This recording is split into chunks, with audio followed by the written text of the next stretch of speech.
Pourquoi t'essayes d'échapper à ton destin, Antoine? Vous écoutez Antoine. Et ses copains aiment le rock. Oui, bonsoir à tous et bienvenue dans Antoine et ses copains aiment le rock.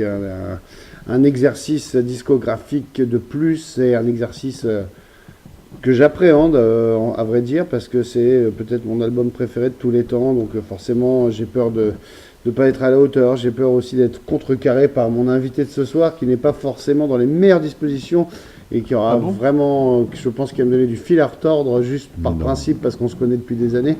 On va parler de Let It Bleed des Rolling Stones avec Benjamin Durand. Bonsoir. Qui a fait le déplacement, le court déplacement qui sépare Poitiers de Limoges. Donc, Let It Bleed. Benjamin, par où commencer? Par peut-être, voilà, Big Earth Blanket est sorti.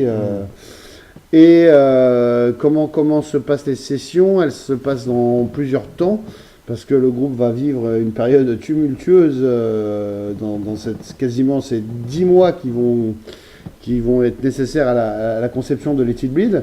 Les premières sessions qui vont déboucher sur un des morceaux de l'album se déroule en novembre 68 en Angleterre, et c'est ce qui va déboucher sur You Can't Always Get What You Want.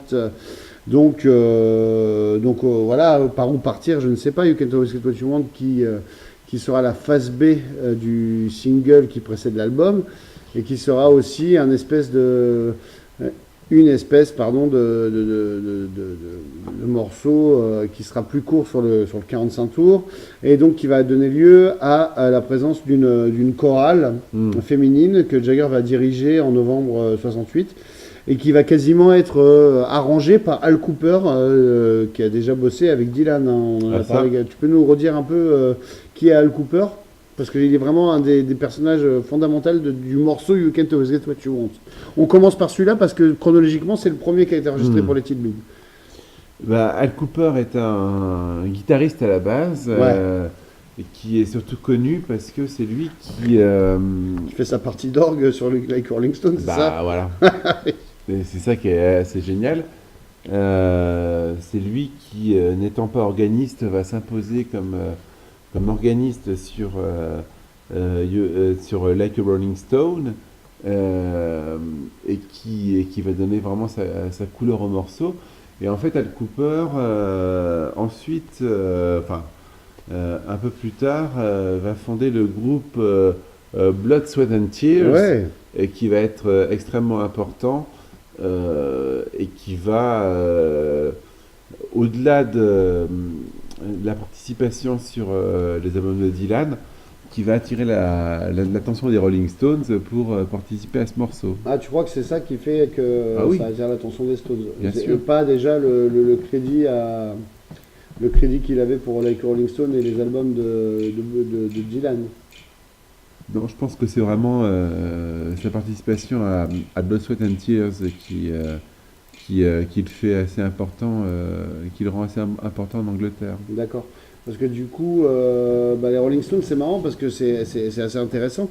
Du coup, c'est le premier morceau qui est bossé pour les Let It Bleed, et je trouve que tu me diras si tu es d'accord avec moi, c'est un peu la suite de Salt of the Earth. En tout cas, c'est le même genre d'idée, et c'est une espèce de gospel, de morceau gospel qui tourne sur deux accords qui sont le Do et le Fa, comme Walk on the Wild Side par exemple. Enfin, c'est un morceau qui n'est pas au niveau harmonique, pas finalement très très riche. Non. Et il y a un texte de Jagger. Une musique de Jagger aussi. Oui, c'est une chanson de Jagger, quasiment intégralement. Donc voilà quoi, You Can't Always Get What You Want, qui deviendra presque un des hymnes sur scène des Stones, qui sera repris en chœur, parce que tu ne peux jamais avoir ce que tu veux, mais si tu essayes de temps en temps, tu y arrives quoi. Alors tu doutais en préparant cette émission de la sincérité de Jagger dans son interprétation et dans son texte du coup. Tu penses qu'il essaie de faire un truc à la façon de? Oui. Mais à la façon de quoi, de qui alors? Parce que, attention, hein, moi c'est un de mes albums préférés, parce qu'il regorge presque des meilleures chansons qui n'ont jamais été créées pour moi. Donc, alors Al Cooper, juste pour finir là-dessus, et après je te laisserai répondre, il joue le corps en intro, le piano et l'orgue sur You Can't Always Get What You Want. Donc on peut carrément dire qu'il joue une espèce de rôle de Jack Nitzsche, qui lui arrange les chœurs encore sur You Can Do What You Want. C'est lui qui arrange les chœurs de la London Choral, si mes souvenirs sont. Donc qu'est-ce que tu reproches en fait? T'aimes bien la chanson, mais tu doutes de la sincérité de Jagger dans son texte. Tu m'as dit ça en préparant et je me suis dit putain, on va avoir du fil à retordre sur les titres. Donc, commençons par ça. Je pense que, comme souvent, Jagger cherche avant tout à se placer plus qu'à exprimer ce qu'il y a dans le fin fond de sa pensée et de son sentiment. Jagger cherche avant tout à se placer, parce que s'il ne se sent pas placé, il n'est pas à l'aise en fait. Ouais. Et en ça, c'est pas vraiment reprochable, mais de toute façon, c'est une position que lui s'oblige à avoir par rapport à ça. Donc c'est en fait ce que j'essayais de dire, sans que ce soit forcément un reproche très Enfin, quand même, on commence par très offensif, on commence quoi. à faire le podcast sur mon album préféré de tous les temps, et déjà sur la première session de novembre 68, tu nous dis que Jagger est pas sincère sur You Can Do What You Want. Tu veux dire qu'il surinterprète, qu'il surjoue, parce qu'on sait que Jagger, pour l'avoir vu jouer dans les films en tant qu'acteur, c'est un des acteurs les plus épouvantables du monde. Ça, on est d'accord. Et tu ressens ça peut-être quand il interprète You Can Do What You Want? Tout dépend de ce que. Tout dépend de toi ce que tu ressens. Non, mais j'ai envie de dire qu'il y a l'interprétation de You Can Do What You Want à l'époque où l'enregistrement est fait, et l'interprétation qu'il va ensuite donner à de nombreuses reprises. Non, mais nous, là, on parle sur les tournées, etc. Ouais, non, mais là, on parle de l'interprétation qu'il livre sur l'album. Effectivement, il y a une espèce de photographie, mais une photographie de compromis. D'accord. Quelque part. Il interprète ce personnage qui n'est que, j'ai envie de dire, une partie de lui-même. Il y a une partie de lui-même qui croit sincèrement dans ce qu'il dit, mais l'autre partie, à mon avis, qui reste sceptique. Bon, d'accord, c'est un point de vue, en tout cas, sur l'interprétation de Jagger de ce morceau. En tout cas, pour moi, la prod est absolument fabuleuse. On découvre pour la première fois, quasiment, enfin, pas pour la première fois, parce qu'il y en avait quand même pas mal d'exemples sur Beggars Banquet. C'est un morceau acoustique, qui est dans la lignée de ce qu'ils ont enregistré à l'Olympique pour Beggars Banquet, qui s'ouvre sur une intro à la guitare, enfin, après les chœurs du début, il y a une intro en open demi magnifique. Enfin, le son de la Hummingbird de Richards est absolument splendide. Et les arrangements à la fois de Jack Nitzsche, des chœurs de Al Cooper, dont on a déjà parlé, et aussi des guitares de Richards sont fabuleuses. Et la première ébauche qu'on a, c'est la version qui est jouée 2 semaines après au Rock'n'Roll Circus, dans une version assez dépouillée, où là je trouve que Jagger est complètement investi dans la performance. C'est même un des temps forts des 5 titres joués par les Stones au Rock'n'Roll Circus. Non, t'en penses quoi? T'aimes cette version assez dépouillée avec juste une guitare, Hopkins au piano en l'occurrence, et puis voilà, et les autres, quoi. Enfin, Charlie et Bill. C'est une version formidable, je trouve, avec un Jagger justement qui joue avec la caméra comme jamais il n'arrivera à le faire quand il se retrouvera sur un plateau cinématographique. Rappelons qu'en même temps il tournait un peu Performance Ned Kelly, tout ça est un peu au même moment, donc voilà, fin 68, c'est avant même Ned Kelly, et c'est en même temps que les sessions de performance, si ma mémoire est bonne. Donc du coup ils vont aller faire cette espèce d'émission de télé donc du Rock'n'Roll Circus. C'est important parce que du coup ça marquera la dernière apparition de Brian Jones dans le groupe, hein. Et du coup ce qui est la version qui est ressortie finalement qu'en 96, on verra déjà que les Stones coupent ce que fait Brian Jones, non pas seulement par pure méchanceté, mais aussi parce que Brian Jones est dans un état physique et un stade terminal quasiment, on peut dire. On le voit dans le film de Godard déjà quelques mois plus tôt, et puis là au Rock'n'Roll Circus, c'est terrible, hein. On sait qu'il était toujours alcoolique, etc., et que là il commence en plus à abuser de tranquillisants, notamment le Mandrax qui va vraiment signer sa perte, etc., et il a déjà envie de faire autre chose, mais il n'a pas la force mentale et physique pour le faire. Et du coup, là, Brian Jones, on voit Brian Jones en train de mourir au Rock'n'Roll Circus. Non, t'en penses quoi, là, Benjamin? Non, mais tout à fait. C'est assez pathétique de voir ça, et on se demande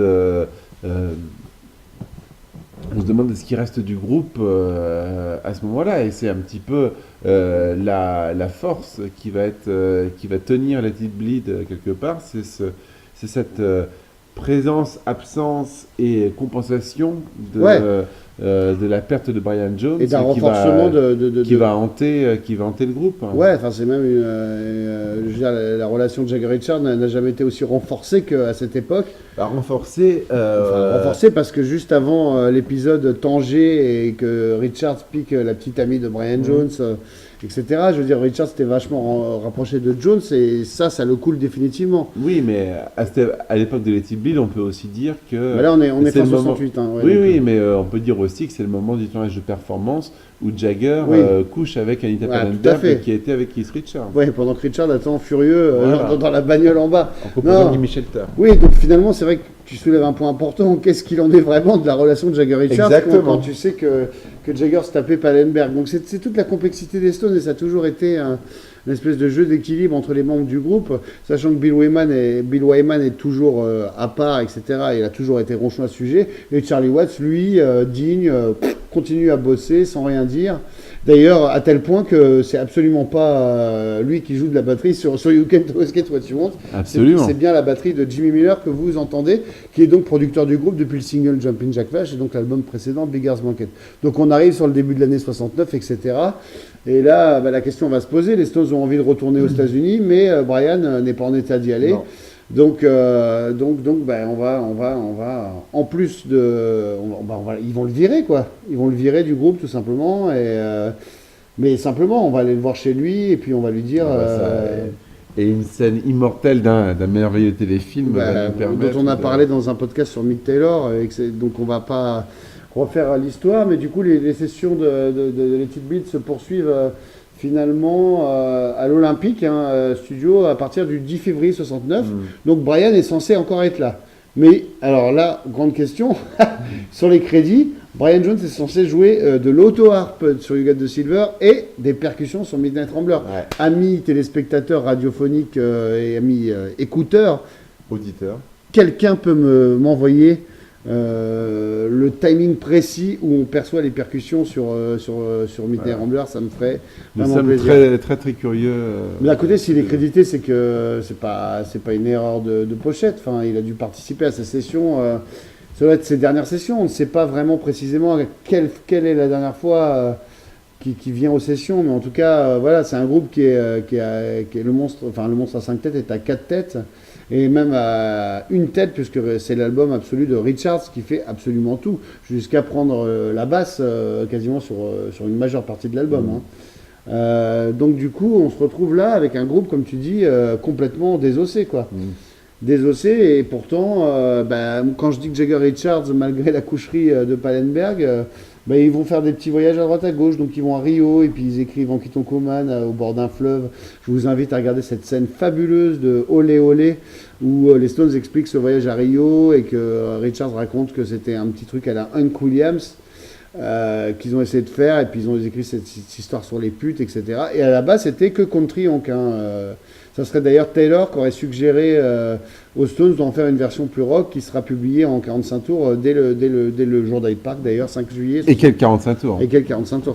D'ailleurs, tu m'as toujours dit que c'était ton single préféré des Stones. Ouais. Ce qui est marrant, c'est paradoxal. Let It Bleed, t'aimes pas trop, mais par contre, tu trouves qu'Honky Tonk Woman, c'est leur meilleur single de tous les temps. Enfin, bien que tu te contre... Avec Datin Nevis Breakdown, je le sais. Du coup, donc ils voyagent un peu, parce qu'il y a aussi cette espèce de quatuor, Jagger, Faithfull, Anita, Keith Richards, et du coup, donc ils traversent l'Atlantique pour aller à Rio, ils écrivent en Quitoncoman Woman, et lors d'un passage en Italie, ils écrivent, pour moi, ce qui reste peut-être deux des plus grandes chansons de l'histoire du répertoire des Stones, qui sont Midnight Rambler et Monkey Man, qui sont d'une noirceur absolue, et qui vont devenir, en tout cas pour Rambler, une espèce de mini-opéra blues qui va être magnifié sur scène sur toutes les tournées suivantes et jusqu'à Varsovie 2018, n'ayons pas peur des mots, je le dis. Non, bien sûr que si. Non, mais bien sûr. Bien sûr. Surtout, voilà. Avant tout. Et du coup, il retourne au studio donc à partir du 17 avril, et c'est là où Taylor fait son apparition, et où ils vont commencer petit à petit par touche à élaborer Let It Bleed, qui sortira que bien plus tard. les troisièmes sessions ayant lieu, si ma mémoire est bonne, en octobre-novembre à Los Angeles, où ils vont enregistrer avec Jimmy Shelter, mais on y reviendra après. Entre-temps, Brian, qu'est-ce qui se passe? Il se fait engueuler par tous ses potes un peu courageux. Il y a une anecdote géniale. Lennon qui va le voir et qui lui dit: mais putain, mais bouge-toi le cul, espèce de vieille merde. C'est toi la star, c'est toi qui représente les Stones, c'est toi l'ange blond. On est bien putain, d'accord. tu les emmerdes. Oui. Quitte le groupe et fais quelque Mais chose. oui, John. Et donc, il y a des rumeurs fabuleuses qui font état de que Brian Jones, au moment où il se fait jeter par les Stones, préparait un groupe avec plus ou moins les noms les plus fantaisistes possibles: Alexis Corner, Hendrix, Lennon, enfin tous avaient plus ou moins... Enfin, était sympa quand il le voyait, en fait. C'est ça qui est pathétique, c'est qu'il le trouvait seul et il devait lui dire: ouais, t'inquiète, on va faire un groupe qui verra malheureusement jamais le jour, parce que Brian, le 3 juillet 69... Frank Sorogood. Alors, ouvrons-nous un débat sur la mort de Brian. Peut-être c'est le moment. En tout cas, ce qui se passe, c'est que les Stones sont en train d'enregistrer I Don't Know Why à l'Olympique et qu'il y a le téléphone qui sonne et Brian est mort et personne ne le croyait. Et Jagger était, croyez-moi, selon les témoignages, était dans un état de larmes total. Enfin, tous sous le choc, avec la fameuse phrase: ouais, on sait que ça va arriver, mais quand c'est comme un grand-parent qui meurt, finalement on n'est pas surpris, mais quand ça arrive, on est quand même sous le choc. Sauf que ce gars-là, il avait 26 ans et il avait le cœur d'un dindon de 110 ans. Donc non, il n'était pas en bonne forme, le mec. Je pense qu'en plus, à la base, au niveau de la santé, il était hyper fragile, quoi. Du coup, il est mort de fatigue, en fait. Est-ce qu'il s'est noyé ou est-ce qu'il s'est... Est-ce que les mecs... Alors, il y a des rumeurs après qui ont été faites sur le fait qu'il y avait des ouvriers qui bossaient pour lui dans sa maison et qui étaient un peu jaloux du fait qu'il se tapait des meufs super bonnes, etc. et qu'il y avait du fric. Donc, ils se seraient amusés plus ou moins à jouer avec lui, à lui plonger la tête sous l'eau, à le remettre, à plonger la tête sous l'eau. Mais bon, qu'est-ce qu'on peut dire de ça? On s'en fout un peu. Enfin... Qu'est-ce que t'en penses, toi? C'est vraiment là un sujet qu'on n'aborde pas tellement dans nos podcasts, mais moi qui me... Enfin voilà, qu'est-ce qui s'est passé? Est-ce qu'il a juste fait une vieille crise cardiaque dans la flotte ou... Là, pour le coup, j'ai envie de... J'ai envie de dire, j'en sais rien. Non, et puis j'ai envie de reprendre tout bêtement les mots que Richards dit dans 25 by 5, un excellent documentaire que je recommande à tout le monde. Ah bah ça. Qui dit, de toute façon, quand on connaissait un peu Brian, on savait qu'il ne ferait pas de vieux os. Ouais, puis ouais. Enfin, c'est marrant que ce soit Richards qui dit ça, lui qui a été condamné par tous les médecins depuis 50 ans. Mais quelque part, oui, c'est anecdotique, mais en tout cas, ça va retarder un peu les choses pour l'album. Mais d'un côté, les Stones... 3 jours après, le concert d'Hyde Park qui était prévu de longue date, ils décident de le maintenir et de le transformer à la place d'une intronisation de Mick Taylor en hommage à Brian Jones. L'hommage chez les Papillons qui étaient déjà crevés finalement dans les boîtes sous la chaleur. Et c'est une setlist complètement axée en tout cas sur la moitié du concert, sur les morceaux préférés de Brian Jones. Ça, c'est vraiment très touchant quand même. Alors du coup, à partir de No Expectation, donc on a No Expectation qui reste pour Jagger la dernière participation où Brian a été flamboyant sur l'album qui vient de sortir, c'était 6 mois avant. Et après, on a un espèce de mélange Mercy Mercy. Du coup, ça nous fait nous rendre compte ce que Brian aimait, quoi. Down Home Girl notamment. Mercy Mercy et des morceaux comme ça qui seront joués en son honneur plus ou moins, et finalement les Stones... Pour une des uniques fois d'ailleurs. Ouais, tout à fait, oui, complètement, plus jamais par la suite, voilà. T'as raison. Donc voilà, ce concert devant 500 000 londoniens se transforme en espèce de, comme dit Richards, de funérailles nationales. Lui qui n'avait pas été à l'enterrement, mais il s'excuse en disant qu'il n'irait même pas à l'enterrement de sa propre mère. On en pense ce qu'on veut. Du coup, il y allait l'enterrement de sa mère non, justement, c'est ce qu'il dit. On n'est pas comme ça dans ma famille. Mon père pousse sous un vieux chêne. Mais au final, sa mère est morte. Oui, tout le monde est mort. Est-ce qu'il y est allé? Non. Ah bon? Non, il disait ça déjà après la mort de sa mère, dans un excellent documentaire sur Crossfire Hurricane, où tout le passage sur Brian est assez, comme on dit avec Benjamin, c'est les larmes, quoi. Et d'ailleurs, il y a une scène audio fantastique où Jagger raconte le fait que Brian est viré et Jagger dit par mégarde, et puis il est mort quelques mois après, quoi. Et il demande aux journalistes: c'était combien de temps déjà? 3 semaines. Et là il fait fuck. il se rend compte en fait du lien de cause à effet en fait, qui avait peut-être eu son éviction sur les Stones en fait, du coup. Et Charlie en parle dans 25 fois ça en disant qu'il lui avait pris sa seule passion, celle qui était le groupe, quoi, parce que Brian est censé, et même le fondateur des Rolling Stones, quoi. C'est pas Bill qui dira le contraire. Non, Bill est très remonté là-dessus, bien que Bill soit un peu faux cul là-dessus en disant que c'était le seul à essayer d'aider Brian Jones, alors que non, tous l'avaient fondamentalement laissé tomber parce qu'il était invivable, c'était un sacré trou du cul, quoi. Donc, et c'est un trou du cul parce qu'il s'est suicidé à petit feu, et bon, sa mort restera finalement d'une logique implacable. Et donc, les Stones préparent donc leur tournée américaine et refont des sessions pendant les répètes de Let It Be pour mettre fin à l'album. Et du coup, ils font la fameuse session avec Gimme Shelter avec Mary Clayton. Et ça, c'est raconté dans le document sur les choristes. Donc, c'est fabuleux parce que c'est quand même une intervention de Mary Clayton absolument... 20 Feet from Stardom. Merci, 20 Feet from Stardom. Donc, en gros, c'est des gars qui viennent la chercher. Elle était en pyjama, enceinte... en peignoir en lui disant il y a des Anglais qui veulent que tu enregistres une partie vocale sur un morceau. Elle fait quoi? C'est quoi ce délire? Elle se pointe en peignoir enceinte et en une prise elle claque la prise que vous entendez sur Gimme Shelter qui ouvre l'album. Donc on va commencer un peu le détail peut-être des titres. Il n'y en a pas tant que ça. C'est deux faces. Première face s'ouvre sur Gimme Shelter et je vais citer un philosophe célèbre non, c'est une blague, c'est ironique, j'embrasse quand même Louis Bertignac, mais Louis a dit quelque chose d'assez intéressant.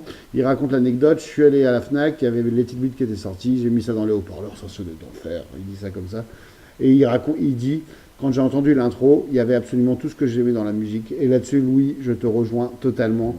C'est une intro absolument fabuleuse. Déjà, c'est le début d'une espèce de traficotage guitaristique de Richard en studio.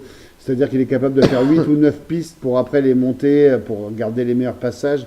Un procédé que les Stones utiliseront pendant des années, toujours sur Beast of Burden, et en passant par Love is Strong. Enfin bref, pour des exemples plus ou moins affectueux, mais Gimme et les saucisses. Et Gimme Shelter, donc vraiment, reste pour moi un summum. Ça reste peut-être la plus grande chanson de rock de tous les temps. Voilà, donc c'est difficile pour moi d'en parler. L'harmonica de Jagger, l'atmosphère, les paroles, l'ambiance de viol, de meurtre. Les Stones sont en train de vivre tout ça finalement.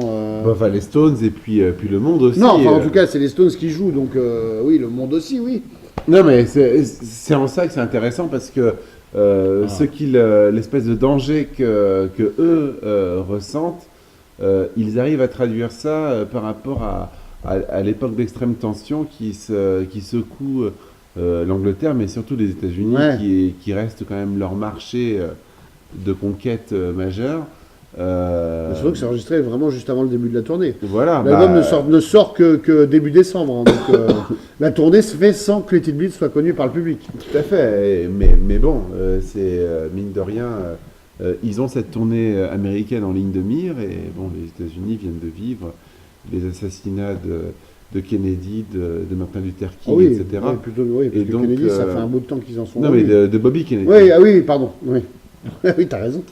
Et donc, en fait, on est dans un climat où aux États-Unis, que n'importe qui, du président, enfin n'importe qui d'importance se fasse assassiner, quelque part, tous les matins.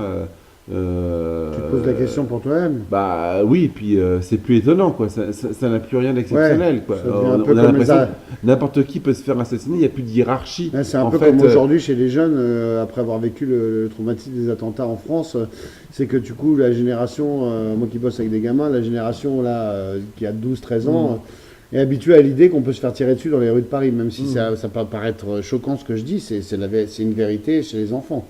Ils ont accepté cette idée. Après, ils ont pas écrit Gimme Shelter encore, mais ça viendra peut-être. Mais en tout cas, Gimme Shelter, est-ce que tu es d'accord pour dire que c'est une des grandes chansons je sais que tu vas pas vouloir aller dans mon sens, mais c'est quand même une des meilleures chansons des Stones qui a jamais été publiée. Ah, bien sûr, ça, c'est tout à fait évident. Moi, je pense que ça restera ma chanson préférée des Stones, ce qui n'a peu d'intérêt pour vous, auditeurs, de dire ça. Donc l'album s'ouvre quand même sur encore une fois, Beggar's Banquet s'ouvrait sur Sympathy for the Devil et les Let It Bleed s'ouvrent sur Gimme Shelter. Donc on se dit putain merde, ils sont là quoi. Ils sont là, ils sont en colère, et puis le son a changé. Je veux dire, c'est un retour à la guitare électrique qui était assez peu présente sur Big Ears Monkey It, à part sur le solo de Sympathy et sur Stray Cat Blues. Là, c'est un album quasiment entièrement électrique, enfin quasiment entièrement. Du coup, tout de suite, après, il y a Love in Vain, une reprise. Alors, il y a eu plein de débats là-dessus. Finalement, ça a finalement été attribué à Robert Johnson, mais pendant des années, ça a été signé Jagger Richards, parce que l'arrangement, effectivement, est différent du Love in Vain. Mais là, ils ont été un peu bâtards là-dessus, sur cette histoire de crédit, non? Parce que le texte est un peu... le texte est présent dans la version de Robert Johnson de 38, non? Non, oui, tout à fait. Mais bon, ça c'est... Moi, c'est plus des histoires d'avocats, tu dirais. Oui, et puis c'est une question de culture aussi. Ouais. À l'époque, bon, c'était aussi facile de dire ça, mais les Stones, faut quand même pas oublier aussi que sur le plan financier, Let It Bleed, en dehors de beaucoup de choses, Let It Bleed est le dernier album que les Stones livrent à Decca. Alors, c'est pas entièrement le dernier album, parce que l'album live, Get Your Years Out, va finir le contrat, mais sur le papier, les Stones... Dernier album studio pour Decca. Oui, mais surtout... Ouais, t'as raison. Surtout, dès l'instant où, au moment où les Stones enregistrent Let It Bleed, ils sont conscients que leur contrat avec la maison de disques Decca n'est pas bon pour eux. Ils sont conscients que leur contrat de management avec Alan Klein n'est pas bon non plus. Donc, c'est pour ça qu'ils le conseillent aux Beatles d'ailleurs. En tout cas, c'est juste avant, mais bon, bref. J'ai pas envie de leur jeter la pierre qui était peut-être un petit peu mal intentionnée là-dessus. Mais tout ça pour dire que à l'époque, ils avaient des vrais problèmes pour gagner des sous. Ouais. Et puis mine de rien, les procès de 67 et tout, ça leur a coûté des thunes, Jagger. Et puis ils gagnaient pas de l'argent qu'ils ont gagné après. Hein. Bien sûr. D'ailleurs, les Stones ont commencé à faire de la merde, je le dis clairement, quand ils ont commencé à gagner du pognon à Gotsetsu, avec Engie. Mais t'as raison, en fait, les Stones sont pas bien financièrement, en plus avec le Taxman voilà. Donc, anglais, quoi. Donc tout bêtement, les Stones, dès qu'il y a moyen de gagner de l'argent, ils cherchent à le gagner. Et à l'époque, c'est pas si courant que ça qu'il y ait des procès d'auteurs qui se sentent plagiés, qui reviennent vers les gens qui les ont plagiés pour réclamer des sous. Ouais. Donc c'est pas problématique. Surtout des cadavres, en l'occurrence, et surtout le marasme dans lequel se trouvaient les endroits de Robert Johnson à l'époque. Et je pense d'ailleurs que ça a été rectifié des années plus tard. Mais tu me disais un truc intéressant, je vais essayer d'insister sur les points positifs que tu trouves à l'album, même si moi, encore une fois, je trouve que c'est un des plus grands albums de tous les temps. Tu trouves ça formidable, les deux premiers titres, hein, Gimme Shelter et l'enchaînement Love in Vain. Oui. Qu'est-ce qui te plaît autant dans cette version de Love in Vain Studio? Parce qu'elle a été... Beaucoup de ces morceaux seront joués jusqu'à la mort sur scène. Même si vous prenez les setlists aujourd'hui, ils jouent tous les titres bleed Enfin, je veux dire, tous les titres bleed a été joué même dans les 3 dernières années, quoi, quasiment. En fait, mais même pas quasiment, c'est avéré, quoi. La mandoline de Ray Cooder, peut-être, qui est enfin crédité sur un morceau, pour la première fois sur un morceau des Stones. On a parlé de son influence sur Big Ears. Non, mais bien sûr. Mais non, je sais pas. Il y a là sur ces deux morceaux-là, il touche une authenticité qui est à laquelle je crois en fait. Ils arrivent à transmettre une espèce de ce qu'ils veulent faire et là-dessus c'est vraiment méga indiscutable quoi. Donc et tu trouves alors du coup excuse-moi du coup ils te perdent des contre Triomphe? Oui. Ouais, c'est marrant. Qui est un titre je pense que même le fan le plus hardcore des Stones sera d'accord pour dire que c'est un titre par rapport aux deux précédents qui est plus anecdotique. Ouais, et puis surtout, le problème de Contre-Triomphe, finalement, c'est qu'on préfère forcément Honky Tonk Woman, qui a été enregistré de façon électrique pour sortir en single, comme j'ai déjà dit, sous l'influence déjà de Taylor, qui a insisté pour qu'on en fasse une version rock. Oui, mais en plus de ça, c'est un morceau qui ne manque vraiment pas de charme, quoi. Enfin, c'est vraiment un vrai plaisir à écouter. Je trouve ça mieux que Factory Girl, moi, mais le même exercice de style. Il y a là-dedans aussi le côté... qu'on peut apprécié, mais aussi critiqué chez Mick Jagger, qui est le côté où Où là- il imite un accent, quoi. Ouais, puis pour le coup, par rapport à ce qu'on disait sur lequel toi tu montes, où c'est peut-être par rapport à ses propres textes qu'il n'est pas forcément à l'aise. Voilà. Là, il est incroyable dans son interprétation, sur la version studio en tout cas, de Love in Vain. Oui, oui, mais là je Ah parlais oui, de oui, Country oui, Honk. c'est vrai, oui. De toute façon, et c'est pas toi qui vas me dire le contraire, Country Honk, comme le titre en plus l'indique, c'est une chanson country, et on sait très bien, pour avoir lu, moi moins que toi, mais moi quand même aussi, beaucoup de livres sur les Stones, que Mick Jagger est quelqu'un qui a entretenu pendant très longtemps une attitude, une vision de mépris par rapport à la musique country. Mais- C'est quelque chose qu'il n'a jamais compris. Keith Richards a toujours dit qu'il prenait la country très premier degré. Ouais. Mick Jagger l'a toujours prise très second degré. Ouais. Et je trouve que cette chanson-là, ça ne lui enlève pas du tout son quota de charme indéniable qu'elle a. Mais cette chanson-là, sur cette chanson-là, Jagger imite un accent qui n'est pas le sien naturel. Ouais, Et ce où qu'il on va, peut- ce qu'il va refaire par la suite plusieurs fois, Bien sûr. sur Far West, etc. Bien sûr. Mais ce qui est marrant, c'est que Richards passe pour le gros fan de trucs anciens, etc. La country, il la découvre un peu avec Graham Parsons et Ray Cooder, etc. à la même époque. Finalement, c'est le deuxième morceau country de la discographie des Stones, après la tentative High and Dry sur Aftermath, finalement. Puis il y avait aussi Factory Girl quand même. Ouais, il y avait Factory Girl, c'est vrai. Bon, donc voilà, il n'y a pas encore... Plus bluegrass. Ouais, si qui est je peux plus me permettre, bluegrass, c'est pour ça que je l'avais oublié, mais et finalement après il y aura quasiment un morceau country dans tous les albums dans les années 70, mais bon voilà, Country Honk c'est quand même un beau morceau avec une belle apparition d'un violoniste dont le nom m'échappe. C'est Tim un bon- Taylor. C'est la première apparition. Non mais de il est Mick pas, Taylor. oui il est pas au violon, Mick Taylor. Non, mais il a la guitare. c'est Byron Berlin qui est au c'est la violon.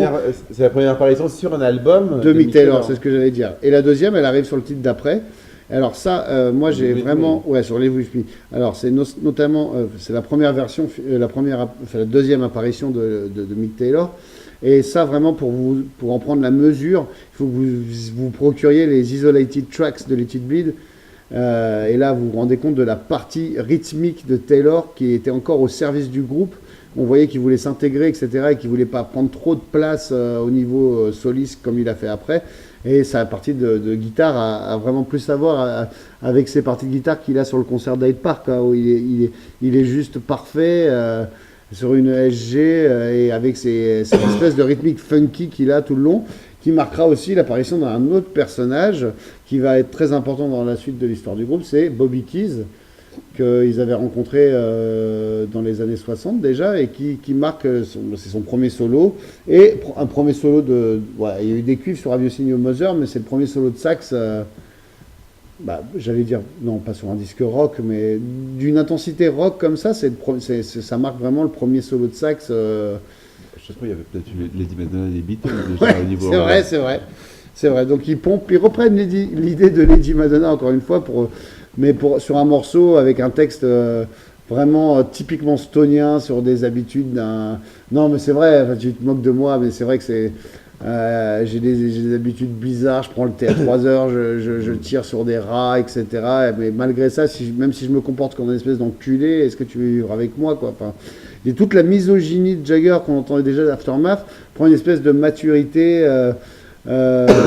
noire pour arriver à quelque chose de formidable.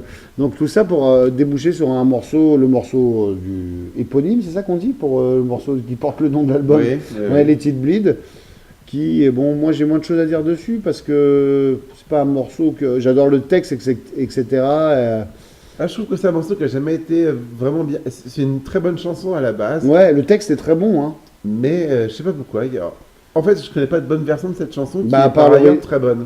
Ouais, par rapport à l'original, mais il n'y en a pas. Hein. Voilà, ils l'ont joué, pour refaire l'historique rapidement, hein, ils l'ont joué en 80 dans des versions assez anecdotiques.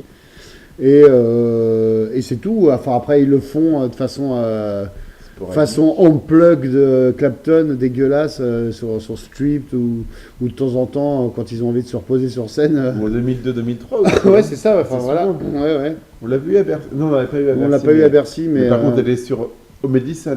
Voilà, les joues au Garden, enfin bon, bref, c'est une chanson qui est plutôt bonne, mais ouais, enfin, je sais qu'il y en a qui vont hurler, qui adorent ce morceau, et ça finit cette face. Alors finalement, cette face, comment on peut conclure cette face?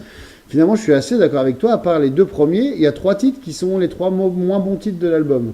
Mais ça déboule pour moi. Après, tu retournes la vinyle et là, tu te tapes une face B qui est pour moi la meilleure face B de l'histoire du rock. Voilà, n'ayons pas peur des mots. Pour moi, il n'y a plus de déchets à partir de là. Ça s'ouvre sur Midnight Rambler, une espèce d'opéra blues de 6 minutes seulement, dans une version... 8. Non, 6,50 à peine sur l'album. Hein. Ah bon? Ah bah on va vérifier, mais 6,53, tu vois, D'accord. ouais, qui est beaucoup plus courte que des versions fleuve qu'ils ont fait après par la suite et qui va devenir un peu le fer de lance des Stones en live, avec une atmosphère, avec Jagger qui se met à 4 pattes et des coups de ceinture. C'est quoi un peu l'histoire de Midnight Rambler? C'est un tueur en série, c'est un peu inspiré de Charles Manson et plutôt de machin, là, de Salvi, là. L'espèce de tueur en série Arturo. Vous allez me préciser, hein, là on n'a rien préparé comme d'hab. Enfin, Midnight Rambler, j'ai du mal à en parler tellement que c'est. Oui, bah, et puis en plus, j'ai envie de dire que. C'est les prémices. Going Home était les prémices et Midnight Rambler, ils arrivent un peu à maturité. Non, et puis, enfin, si je peux me permettre, Oui, des percussions de Brian Jones. Non, c'est pas du tout de ça dont je voulais parler. Oui, je sais bien.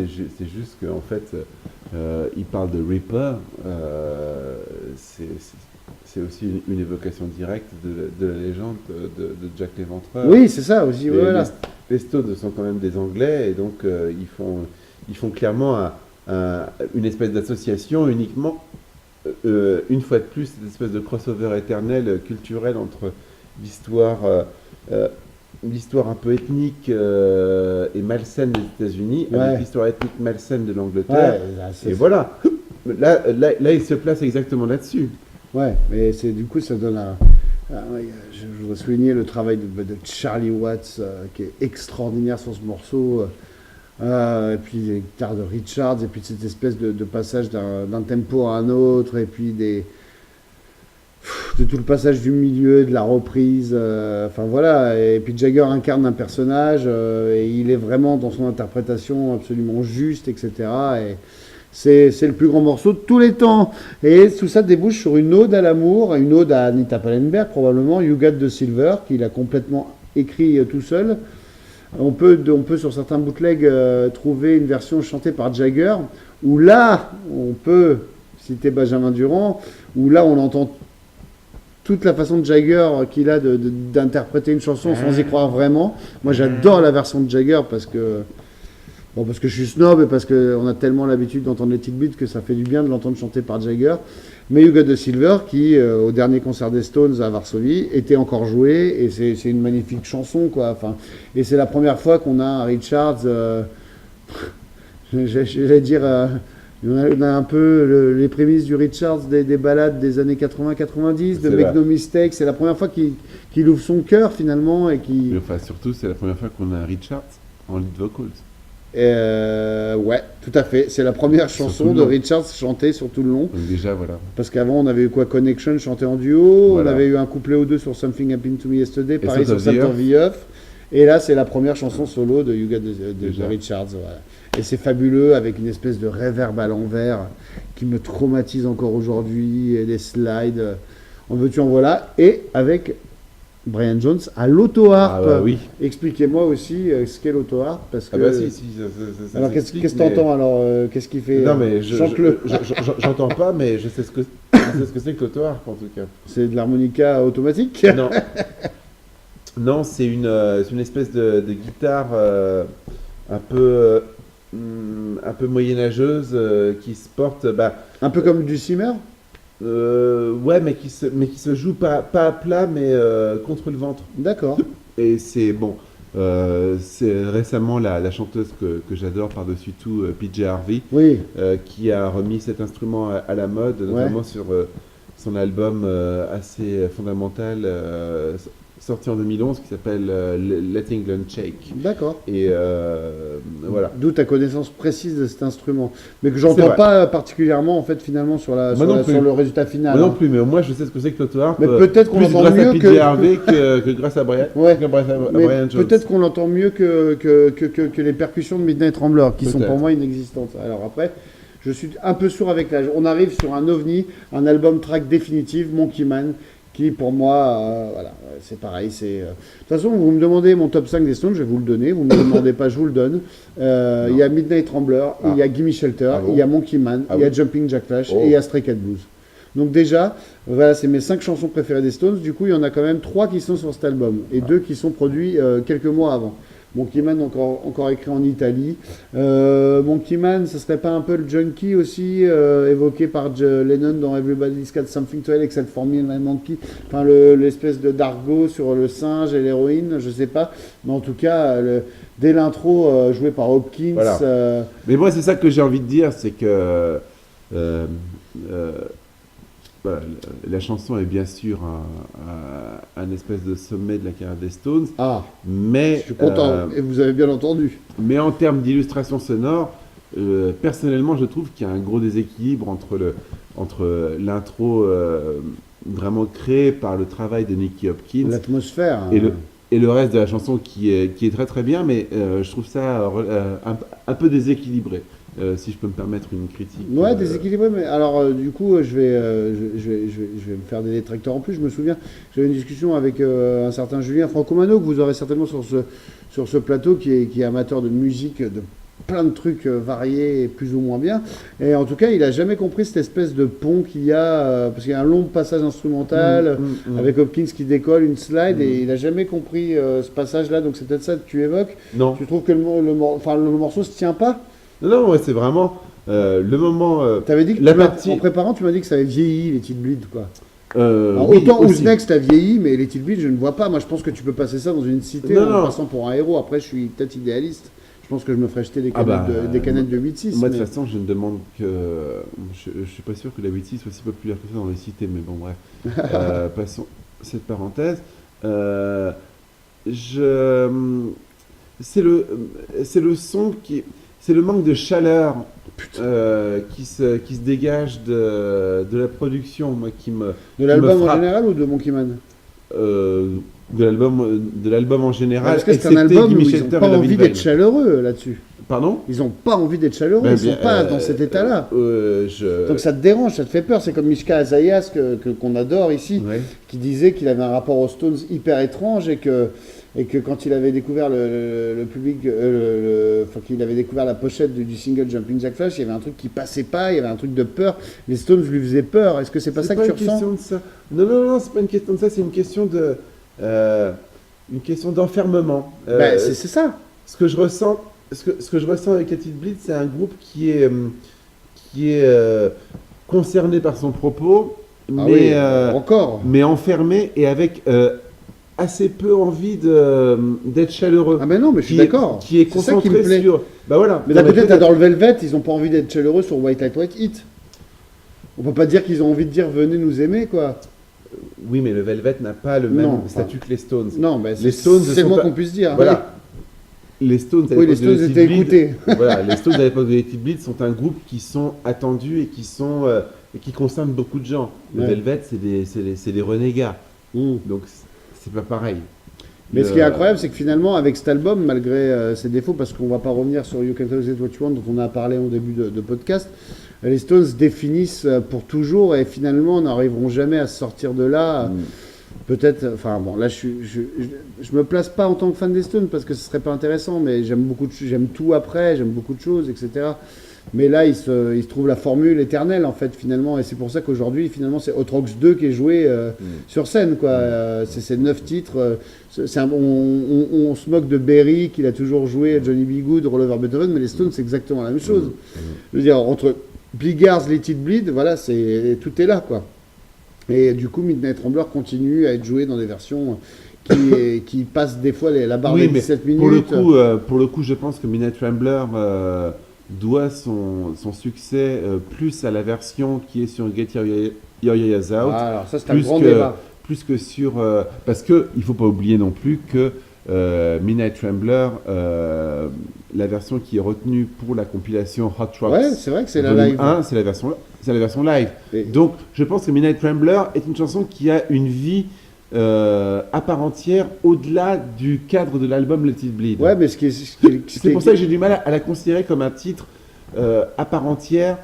Quand je considère la chanson Midnight Rambler, Mais la version de je- Get Here est une autre chanson quasiment. Voilà. En fait. Ouais, c'est ça. Voilà. Mais pourtant, ils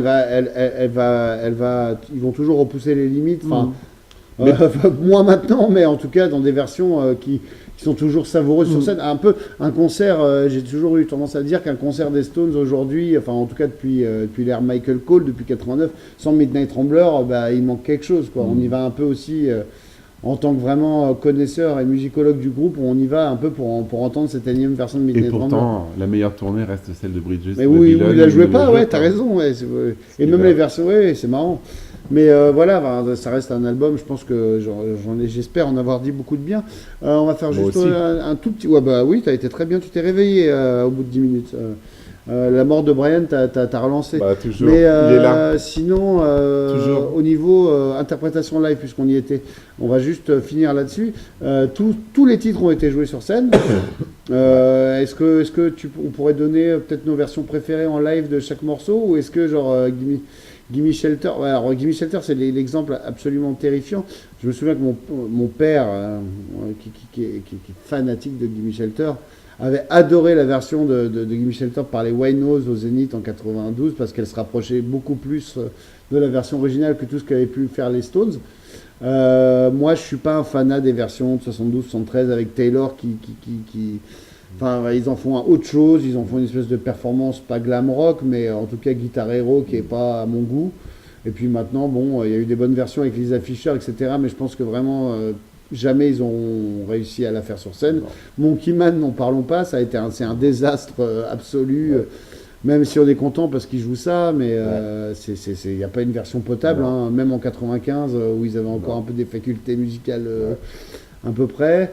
Love in Vain, il y a des versions magnifiques toutes les années 70 pour moi, hein, avec Taylor à la slide. Pas pour moi. Voilà, pas pour toi. En Tonk Woman, bon, bah, c'est tout qui est toujours joué. Ouais. Live With Me, bon, bah. No Security. Ouais, surtout Get Your Eyes Out. Moi, voilà, là pour le coup, Live With Me sur Get Your Eyes Out. No Security. Ouais, non. Live With Me sublime la No version. Security. Voilà, non, sur Get Your. Voilà, No Security. Midnight Rambler, on en a déjà parlé. Et You Can't Get What You Want, qui n'est pas forcément toujours bien réussi sur scène. Hein. Tournée 72. Ah bah ouais, voilà, c'est le seul truc en Moi, j'aime 72 bien. que t'aimes bien, ouais. Voilà. Ouais. En tout cas, un album surreprésenté et qui restera... You Got the Silver, surtout la version de Stand Rosé. Non, qui est une horreur absolue, mais qui est très rigolote et qui avait le mérite d'être la première jouée par le groupe sur scène, hein, parce que You Got the Silver n'a été joué par les Stones qu'en 99, finalement.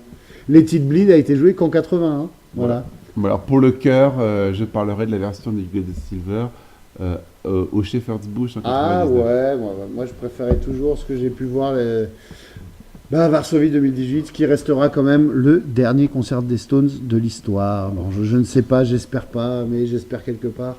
Peu importe, on a été dithyrambique très long, un podcast long et chargé. Mais ça en valait la peine pour un grand disque. Ah oui, un grand disque et puis surtout un podcast qui dure plus longtemps que le disque, ça c'est sympa. On vous embrasse très fort, merci Benjamin de ta présence. Mais merci et de Antoine, ton- j'aime les petites bides et je t'aime beaucoup.